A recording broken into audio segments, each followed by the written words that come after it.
Y estos son los artículos que nos han dado.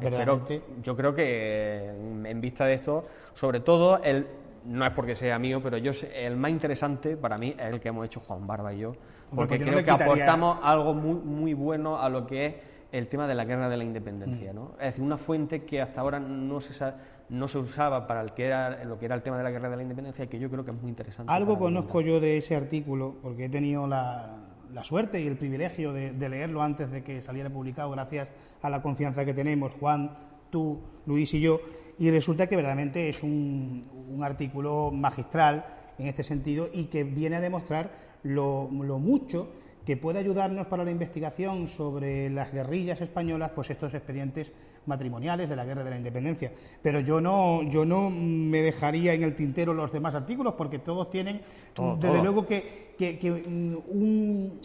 una especie de aliciente añadido, que es que están hechos por personas que nos consta su profesionalidad y que realmente podemos aprender muchísimo de ellos, ¿verdad? La verdad es que los dos artículos de Pablo son para leer de cabo a rabo. Son artículos sobre todo para aprender y ver la forma didáctica que él tiene. Y el saber que tiene, porque es, desde luego, yo creo que uno de los mejores expertos que hay en temas de iconografía actualmente, para la edad que tiene. Si es ahora que tiene 25 años, creo, no quiero saber lo que tiene que ser cuando tenga unos poquitos más. Además, es un catedrático. Y después, el asunto de las dos colaboraciones, que son dos colaboraciones de lujo, pues de nuestro amigo argentino Gustavo Tracchia, y después de nuestro español en Panamá, transterrado a Panamá. A ambos aprovechamos para saludarlos, porque sabemos que nos van a ver. Que es José Antonio Mesa, que bueno, eso de genealogía de la Tizona promete muchísimo, porque, señores, estamos hablando de una de las espadas vencedoras, como cantaba aquella zarzuela, espada vencedora, ¿no? Es una de las espadas más legendarias de la historia. Es una espada que es la espada que empuñó nada más y nada menos que mi señor Rodrigo Díez de Vivar, y desde luego que va a ser, pues creo que una aventura, un viaje en el tiempo, pues magnífico, para acercarse a uno de los motivos de nuestra historia española más interesantes que hay, que es la figura del Cid campeador. Muy bien, pues verdaderamente que felicitarte por esta revista, José Carlos, deseando que salga el siguiente número y que en el siguiente número pues un servidor pueda estar ahí, y desde luego que si quieres comentar algo más sobre ella, o pasamos ya, si quieres, a hablar de genealogía, porque hoy traíamos también unos cuantos deberes hechos, porque aquel programa que hicimos de genealogía sobre apellidos de Torodonjimeno, Jamilena, Martos y de la zona, pues causó furor entre ustedes, y bueno, me han llegado pues muchísimas llamadas de teléfono, muchísimos emails, e incluso más de uno me ha parado en la calle precisamente para que habláramos y volviéramos a hablar de apellidos, ¿no? La gente está deseando de encontrar la identidad. Que me consta que no solo son de Torodonjimeno, sino también de todo el mundo, porque yo creo que te he oído a ti que este programa lo ven incluso en Argentina, y gracias a la bendita internet, ¿no?, que nos hace que ya este programa sea un programa global, ¿no?, que lo vea desde todo el mundo. Verdaderamente que es así, ¿no? Y son muchos argentinos. Aprovecho para saludar a más de uno, a Agustín y a tantos otros, que bueno, que nos siguen y que verdaderamente pues son apasionados de la genealogía, y estas cosas de los apellidos pues les encantan. Yo creo que si quieres pues podríamos pasar, ¿no?, a abordar algunos apellidos de los que nos hemos traído hoy. Ya hemos dicho que nos hemos traído los deberes hechos. Vamos a ver. Hoy vamos a tratar apellidos que son de Torodonjimeno, es decir, que vienen de aquí, pero que se asentaron en Jamilena. Luego también está la de esta de que muchas ramas pueden pasar a viceversa, ¿no?, que pasen de Torodonjimeno a Jamilena y luego de Jamilena pasen a Torodonjimeno, porque prácticamente las distancias no hacen que seamos un pueblo, ¿no? Un pueblo en sí.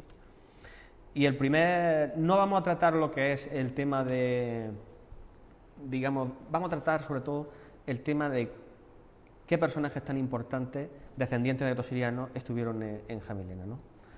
Y entonces, el primer artículo que tengo es del apellido Carpio, que es muy común aquí, y que allí en Jamilena llegó pues sobre mediados del siglo XIX con don Rafael Carpio, y uno de sus nietos llegó a ser Manuel Carpio Jiménez, que fue alcalde de Jamilena entre 1924 y 1926, es decir, durante lo que fue, podríamos decir, la dictadura de Primo de Rivera. De Primo de Rivera. Luego también tenemos un descendiente más reciente, que era don Fernando Gallardo Carpio, que era canónigo de la Santa Iglesia Catedral. Este linaje, esta familia, podemos decir que es una familia no importante, pero sí una familia, nos podemos permitir decir del montón, no destacaba. A diferencia de la que vamos a tratar ahora, que son los Martínez, que sí eran una familia bastante importante, sobre todo por dinero, porque eran propietarios de muchas fincas. En la estrategia esa familiar que comentábamos en el programa de antes, intentaban casar con familias que eran también como ellos. Ya sabes que en aquella época, si tú tenías un cortijo, procurabas casarte con el que tenía el cortijo de al lado, y así ya tenías 2 cortijos, no tenías solamente uno. Y entonces el primer descendiente que vino, el primer Martínez que vino a Jamilena fue don Juan Bernardo Martínez Portillo. Juan Bernardo Martínez Portillo, del cual no sé cómo don Rafael Castellano, que conocemos tanto tú como yo, llegó a recopilar una historia que es muy curiosa, ¿no? Una historia que le habían transmitido de manera oral, y era que este Juan Bernardo Martínez Portillo, cuando estaba haciendo el servicio militar allá por 1815, 16, cosas así, pues tenía un compañero de armas que era de Jamilena.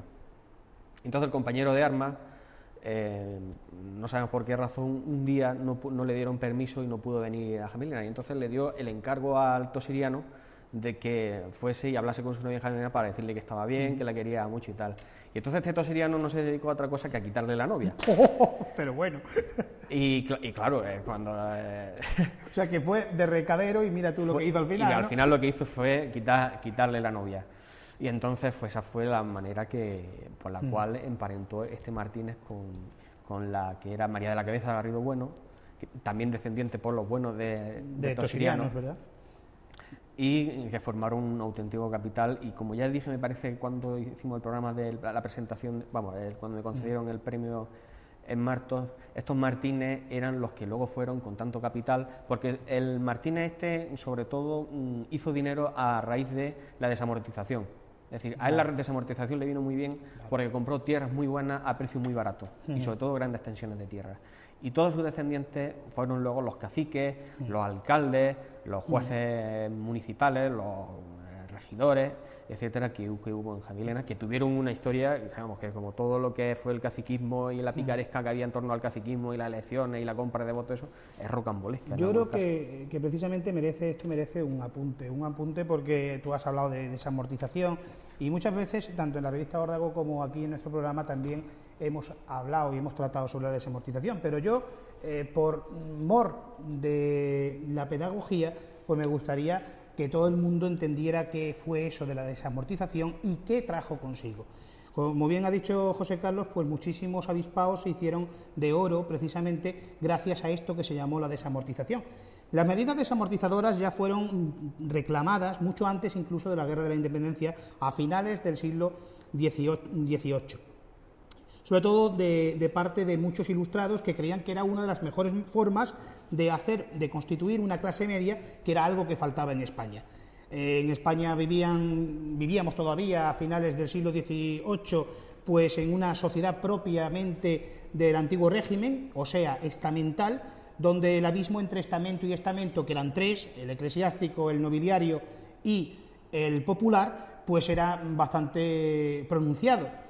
Claro, el asunto es también que las órdenes religiosas y la Iglesia en España, pues desde la Edad Media hasta el siglo XIX, pues había ido amortizando tierras. ¿Qué es la amortización, José Carlos?